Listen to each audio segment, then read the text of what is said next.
et quelques mots d'analyse sur la crise que nous vivons. Parce que de cette analyse procèdent les solutions politiques que nous souhaitons mettre en avant. Cette crise du logement, elle s'aggrave de deux façons, à la fois de par son intensité, mais aussi de par sa nature. Pour ce qui est de l'intensité de la crise, je rappelle que nous avons en cette rentrée le triste record, l'abominable record du nombre d'enfants qui dorment à la rue. Oui. Les associations nous disent qu'ils sont au moins plus de 2000, dont beaucoup d'enfants en bas âge. Et c'est une expression de cette crise du logement, car, comme ça a été dit avant, le logement, c'est une longue chaîne, et quand ça déraille à un endroit, ça déraille partout, et ceux qui sont les plus vulnérables, les plus précaires, sont exposés à la violence sociale la plus forte, et notamment le sans-abrisme, et notamment le sans-abrisme des enfants. Toujours sur l'intensité de cette crise, je vais prendre un autre sujet, le terrible problème que représente le logement pour le pouvoir d'achat.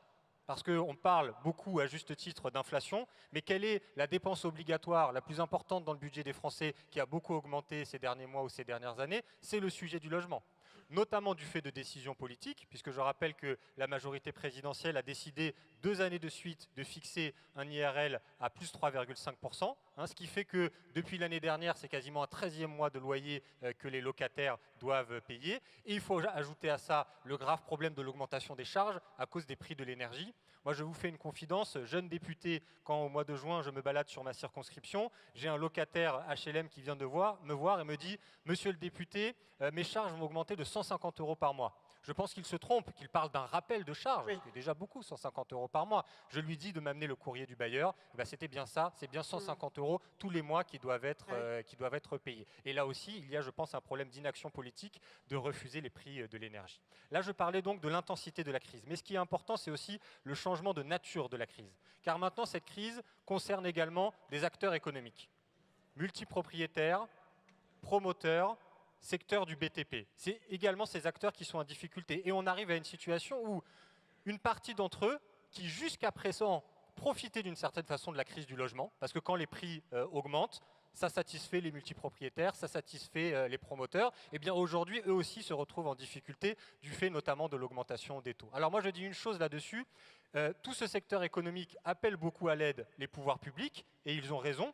Et il faudra sauver ce secteur, mais par contre, attention, pas pour que le business reprenne comme avant, parce qu'il va y avoir des changements à faire. Oui, il faut sauver le secteur, mais en intégrant des questions politiques essentielles, la question du partage du patrimoine, qui est beaucoup trop concentré dans ce pays et les politiques publiques doivent amener à mieux le distribuer. La question de la transition écologique, parce que tout le secteur, et notamment le BTP, doit être restructuré sur cette question. Et la question sociale, il nous faut du logement qui soit abordable. Et pour finir, moi, je dirais une chose, on aura peut-être plus le temps de parler des propositions tout à l'heure. Oui. Moi, ma conviction profonde, c'est que ce qui se passe aujourd'hui est le résultat d'une marche effrénée de la financiarisation du logement, qu'il faut maintenant prendre une direction opposée et que le cœur de la solution à cette crise, c'est le retour de l'État. Il faut un retour de l'État pour réguler, pour contrôler et pour investir, notamment dans le logement social. Mais j'espère qu'on pourra en reparler tout à l'heure. Eh bien, je vous propose d'en reparler tout de suite, de démarrer un deuxième temps de nos échanges, justement sur les propositions. Donc, on a le projet de loi de finances, et vous en avez déjà parlé, notamment Boris Vallaud, sur la table, avec des propositions qui sont les propositions ce qu'elles sont. Il y aura probablement des amendements à ce projet de loi. Je vous laisse la parole, William, pour réagir justement sur votre lancée et après ce constat sur quelle perspective donne ce projet de loi de finances. Qu'est-ce que vous aimeriez voir en plus et qu'est-ce que vous avez envie de porter en plus en termes d'amendements ou de modifications sur ce PLF, projet de loi de finances 2024 sur tout ce qui concerne le logement? Alors d'abord dire que depuis 2017, quelle a été la cohérence des politiques publiques qui ont été menées? Il s'agit de couper le robinet de la dépense publique. Cyrielle l'a très bien dit tout à l'heure en évoquant depuis 2017 les mesures qui ont été prises à l'encontre des bailleurs, RLS, TVA, enfin vous connaissez tout ça mieux que moi.